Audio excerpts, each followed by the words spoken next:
अमर्त्य सेन को ध्यान रखे जाइएगा कि किस प्रकार की इकोनॉमिक्स के लिए जाना जाता है। तो ये किस प्रकार की economics? Welfare economics. Very good.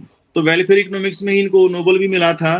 तो एक आध उसकी मेन कोई आपका और क्या वर्क हुआ है उनका, कि मतलब आपका कोई छोटा मोटा काम आपको नजर आए तो एक आधा बार ये भी पूछ सकता है वेलफेयर इकोनॉमिक्स में बताइए आप उसने क्या काम किया था वेलफेयर इकोनॉमिक्स पे। तो आप बताइएगा कि सबसे ज्यादा काम उनका फेमिनीज पे हुआ है, ये आपका अकाल पर हुआ है।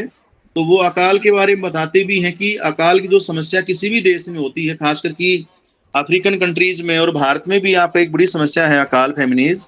तो वो कहते हैं कि अकाल की समस्या नेचुरल तो है ही, नेचुरल डिजास्टर तो है, परंतु उससे बड़ी समस्या डिस्ट्रीब्यूशन की है, वितरण की सबसे बड़ी समस्या है। अगर अकाल पड़े और प्रॉपर डिस्ट्रीब्यूशन हो, लोगों तक एक्सेस हो, अनाज की एक्सेस हो, अनाज तो हमारे पास बहुत है, पर हमारी एक्सेस भी तो होनी चाहिए ना, अनाज तक पहुंच होनी चाहिए। तो वो एक्सेस और डिस्ट्रीब्यूशन दो चीजें वो बताता है। तो वेलफेयर में भी अगर अंदर से प्रश्न पूछे तो इस तरह से आपको बताना है। फिर दूसरा बिल्कुल सिंपल सी है आपका, सिलेबस को उठा करके, सिलेबस तो हम सारा देखेंगे ही देखेंगे, सिलेबस तो हमारा पूरा का पूरा रहेगा, परंतु सबसे पहले what is economics, difference between economy and economics. ठीक है ना। सबसे पहला प्रश्न हमसे क्या पूछ सकता है, इकोनॉमिक्स एंड इकोनॉमी में डिफरेंस। पहला बिल्कुल बेसिक क्वेश्चन है, व्हाट इज इकोनॉमिक्स। दूसरा क्वेश्चन बिल्कुल बेसिक है, सबको पता होना चाहिए कि इकोनॉमिक्स क्या है, उसमें क्या क्या एक्टिविटीज होती है। तीसरा मैक्रो और माइक्रो में डिफरेंस, फादर ऑफ मैक्रो कौन, माइक्रो कौन लेकर के आए, मैक्रो कौन लेकर के आए, क्या डिफरेंस, क्यों पढ़ते हैं हम इन दोनों को। हाँ जी, हाँ जी अंजलि जी।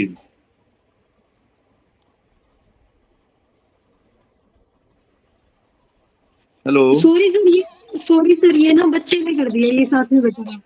अच्छा कोई बात नहीं। तो आपको एक चीज ध्यान रखनी है कि बेसिक डिफरेंस आपको पता होना चाहिए।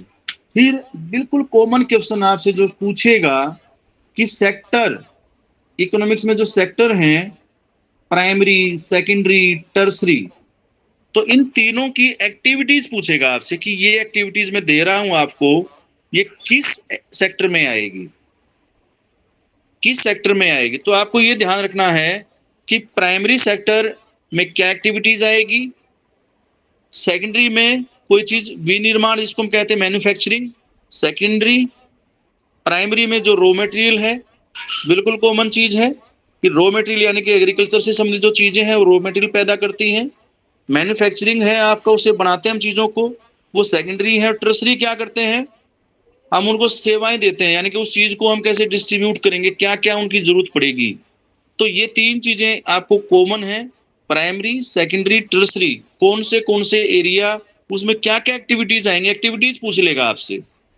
तो आपको उन एक्टिविटीज का पता होना चाहिए कि ये कौन सी एक्टिविटीज हैं। फिर टाइप्स ऑफ इकोनॉमिक्स, जो अर्थव्यवस्था है उसके प्रकार कौन से हैं। तो अगर आप उस अर्थव्यवस्था के प्रकार की बातचीत करते हैं तो बिल्कुल कॉमन सा बताना है आपको कि जी एक तो कैपिटलिस्ट इकोनॉमी है, उसके एग्जाम्पल आपको पता होने चाहिए, जैसे यूएसए है। फिर उसके बाद आपसे पूछेगा कि एक सोशलिस्ट है, सोशलिस्ट में आप बता सकते हैं कि जैसे पहले यूएसएसआर था, चाइना ने इस प्रकार की इकोनॉमी को अपनाने की कोशिश की है, परंतु चाइना पूरी तरह से उस इकोनॉमी पे नहीं है। भारत में भी थोड़े बहुत समय तक हम उस चीज को देखते हैं, नेहरू का इम्पैक्ट जब तक था। फिर उसके बाद हम देखेंगे कि तीसरी प्रकार की है वो मिक्स्ड है। मिक्स्ड क्या होती है कि दोनों का मिक्सचर है, और मिक्स्ड इकोनॉमी को वर्ल्ड बैंक सबसे अच्छी इकोनॉमी कहता है। तो ये जो टाइप्स ऑफ इकोनॉमी है, तीनों प्रकार की जो इकोनॉमी है वो कौन सी अच्छी है। हाँ जी सविता जी। सर ये कम्युनिस्ट इकोनॉमी कहाँ पर हम करेंगे? हाँ, कम्युनिज्म जो है आपका वो बेसिकली आप इस समय यूएसएसआर कह सकते हैं, रसिया कह सकते हैं। यूएसएसआर तो चला गया, वो तो आपका समाप्त हो चुका है। हाँ, भी और दूसरा हम ये कह सकते हैं कि कुछ इसको ये कहेंगे कि क्यूबा में है।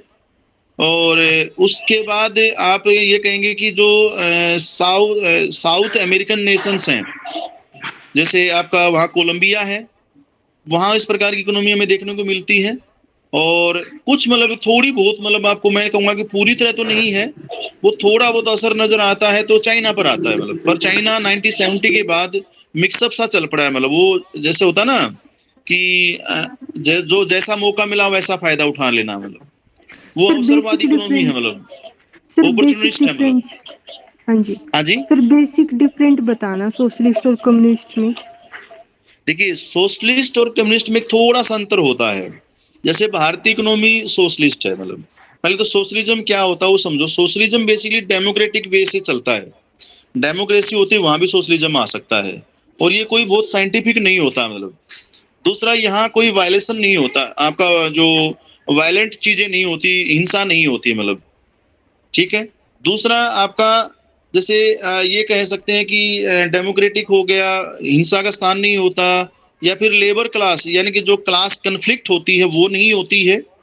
और एक किस्म से ये कहेंगे कि जो लेबर क्लास है उसकी तानाशाही नहीं होती है, डिक्टेटरशिप नहीं होती है। ये तो हम कहेंगे सोशलिस्ट। फिर उसके बाद आप आइए कि अगर कम्युनिस्ट कहते हैं तो कम्युनिस्ट जो सोशलिस्ट लोग थे उसमें एक नई चीज जोड़ी गई, वो थी मार्क्स के द्वारा। मार्क्स ने क्या किया कि जो कार्ल मार्क्स थे उन्होंने कहा कि सरप्लस वैल्यू थ्योरी का सिद्धांत देते हैं वो। यहीं से आपका डिफरेंस पैदा हो जाता है सोशलिस्ट में और कम्युनिस्ट में। सरप्लस वैल्यू का मतलब जैसे आपके पास फोन है या कोई भी चीज आप कह सकते हो मतलब, एक फोन हम कॉमन चीज रखते तो मैंने एग्जांपल दिया, वो आपका मैन्युफैक्चर कहाँ होता है, एक इंडस्ट्री में। वो इंडस्ट्री में मैन्युफैक्चर होता है, और जब वो मैन्युफैक्चर होता है तो हम उसको ये कहते हैं कि उसमें वो सारी कॉस्ट अगर हम उसमें इंक्लूड कर दें, रॉ मटेरियल वगैरह या फिर उसका जो कैपिटल है, उसका इंटरेस्ट है, सब कुछ मतलब हम ट्रांसपोर्ट वगैरह है, सब कुछ उसमें फेयर वगैरह वो सब कुछ करके उसकी कीमत पड़ती 10,000 रुपये। और वो जो मार्केट में आता तो वो 20,000 का मिलता है। तो ये जो 10,000 रुपये हैं ये सरप्लस वैल्यू थ्योरी है, एक्स्ट्रा 10,000। तो मार्क्स कहता है कि ये जो 10,000 रुपये हैं ये 5-5 हजार करके ये लेबर क्लास में और जो पूंजीपति है, जो कैपिटलिस्ट है, उसमें बांटे जाए मतलब। परंतु होता क्या है कि ये जो बेनिफिट हुआ है, ये सरप्लस वैल्यू आई है, वो एक आदमी रख लेता है जिसको वो बुर्जुआ वर्ड बोलता है। बेसिकली पार्टिकुलर वर्ड वो बुर्जुआ कहता है कि वो बुर्जुआ रख लेता है। इसके कारण क्या होता है, क्लास में कन्फ्लिक्ट हो जाता है, वो कन्फ्लिक्ट पैदा होता है, वो गुस्सा पैदा होता है। वो लोग कहते हैं कि ये सारे का सारा पैदा तो हमने किया और अधिकार किसने रख लिया, एक आदमी ने मतलब। तो वो इस चीज के अगेंस्ट खड़े हो जाते हैं, और अगेंस्ट जब खड़े होते हैं तो फिर वो क्रांति करते हैं, रिवोल्यूशन करते हैं। और रिवोल्यूशन हमेशा ब्लडी रिवोल्यूशन होती है वो, जिसमें हिंसा होती है। और वो पूरे के पूरे उस सिस्टम को, जो कैपिटलिस्ट सिस्टम है, उसको ध्वस्त कर देते हैं, उसको खत्म कर देते हैं, डिमोलिश कर देते हैं। और उसके बाद तानाशाही स्थापित होती है किसकी, एक क्लास की। वो क्लास कौन सी है, लेबर क्लास। तो वही आपका एक बेसिकली कम्युनिज्म इकोनॉमी है, जहां सरप्लस वैल्यू थ्योरी है, क्लास कन्फ्लिक्ट है। तो ये दो चीजें आपको बिल्कुल डिफरेंस पैदा कर देती हैं, वो सोशलिस्ट नहीं रह जाती। ठीक है, ये इसको बेसिकली साइंटिफिक थ्योरी बता देता है मतलब, ये साइंटिफिक है मतलब, ये चीज कर देता है उसको वो। ठीक है, तो ये है आपका कम्युनिस्ट थ्योरी। और एक है सोशलिस्ट, जिसको हम ये कह सकते हैं कि नेहरू के दौर में भारत में थी। और ये थ्योरी जो थी, नेहरू जी की जो थ्योरी थी, वो बेसिकली रूस से प्रभावित थी थोड़ी सी। और थोड़ी सी जो थी आपका, वो आपका बेसिकली ये कहें फैबियन, फैबियन एक पत्रिका थी जो यूके में छपती थी, इंग्लैंड में, यूनाइटेड किंगडम में। और वो वहां नेहरू जी उसमें लेख लिख करके आते थे। तो वो सोशलिस्ट लोग थे सारे, तो वो सारे के सारे जो है लेख लिखते थे, उसमें आपका नेहरू जी भी लिखते थे, और वो सोशलिस्ट विचारधारा लिखते थे। तो वहां से वो भारत में भी आई वो विचारधारा, परंतु वहां हिंसा नहीं है। ठीक है Savita ji, yes sir, understand समझ में आया सर। बेटा? Yes sir. ठीक है, तो एक आपको जो आपका मैंने बताया कि इकोनॉमी में फिर एक बेसिक चीज है आपका कि ग्रोथ और डेवलपमेंट और प्रोग्रेस। ये बेसिक सी टर्मिनोलॉजी हैं, इनमें आपको डिफरेंस करना है। मैं भेज भी दूंगा इसका नोट्स बना करके, आप निश्चिंत रहिएगा कि इनमें बेसिक डिफरेंस क्या है। अगर आपको कहीं लगे कि आपको नोट्स की जरूरत हो तो मैं वो नोट्स भेजता रहूंगा पार्टिकुलर, साथ साथ में बना बना करके। तो हिंदी में चाहोगे तो आप हिंदी में मिलेगा, इंग्लिश में चाहोगे तो आप इंग्लिश में मिलेगा। मैंने इंग्लिश में भेजे हैं। हाँ जी सर ये जो आपने अभी कम्युनिस्ट इकोनॉमी के बारे में समझाया है, आप उसके नोट्स भेज दीजिएगा। हाँ मैं भेज दूंगा बेटा, मैं भेज दूंगा। सर नोट्स तो हिंदी में भेज दीजिए। हाँ मैं हिंदी इंग्लिश दोनों में भेजूंगा। अब की बार मैं क्या करूंगा हाँ सर, कि इंग्लिश में आप दोनों में भेज दूंगा बेटा, मतलब मैं, सर इंग्लिश में भी भेज क्योंकि दें। हाँ बेटा दोनों मीडियम में रहेंगे, अलग अलग भेज दूंगा, क्योंकि कई बच्चे इंग्लिश के हैं, कई हिंदी के हैं, तो ये मैं बिल्कुल ध्यान रखूंगा। अब ये जो मैंने भेजे इन दोनों का हिंदी भी करके मैं भेजूंगा। अभी 12th 5 ईयर प्लान मैंने पूरा भेज दिया है, तो कुछ इंपॉर्टेंट जो लगेंगे मैं वो सारे भेजूंगा। मतलब आपको कोई भी ऐसा नहीं रहेगा कि कुछ आपको बिचेगा। हाँ पूनम जी और Shobha ji. Sir socialist economy की हम एग्जांपल क्या दे पाएंगे? जैसे यूएसएसआर था पहले, तो अब हाँ जी अब इंडिया है, मिक्स्ड में मिक्स्ड है आपका इंडिया। नेहरू के टाइम इंडिया था, और सोशलिस्ट जी। में बेसिकली आप ये कह सकते हो सर ये कि नॉर्थ कोरिया सोशलिस्ट में आएगा क्या? नहीं नॉर्थ कोरियन बिल्कुल सोशलिस्ट नहीं है, वहाँ डिक्टेटरशिप की टाइप की है वो, और वो एकदम कम्युनिस्ट में डिक्टेटरशिप होती है। मतलब वो बल्कि एकदम इकोनॉमिक्स का कोई टाइप ही नहीं है, बल्कि अगर ये कहें तो वो एक्सेप्शनल है इकोनॉमिक्स में। मतलब वहाँ बाजार वगैरह कोई काम नहीं करता है। आप ये कह सकते हैं 91 से पहले ऐसा तो कोई अभी खास करके जब से IMF और वर्ल्ड बैंक ने कंट्रोल किया इकोनॉमिक्स पर, जो देशों की अर्थव्यवस्था उस पर कंट्रोल किया है, तब से सोशलिस्ट बहुत कम बचे हैं। मतलब अब आप ये कह सकते हैं थोड़ा सा मिक्सअप हो गया सोशलिस्ट और कम्युनिस्ट का रूस है, और आपका थोड़ी सी जो है सोशलिस्ट का टाइप मतलब थोड़ा सा बचा हुआ है। खास में हमें आपका कैपिटलिस्ट भी हम जो मिक्स है वो भारत है। मतलब तो प्योर सोशलिस्ट नहीं रहा कोई। मतलब पहले वो आपका खास करके यूरोप में हम ऐसा देखते थे कि वो सोशलिस्ट इकोनॉमी है, परंतु अब ऐसा नहीं रहा है। मतलब या तो वो कम्युनिस्ट है, या फिर आपका वो कैपिटलिस्ट है, या मिक्स है। मतलब इस तरह की है। मतलब IMF में दबाव डाल करके वो सारा का सारा उस टाइप की इकोनॉमी लगभग खत्म ही करवा दी है। मतलब हाँ जी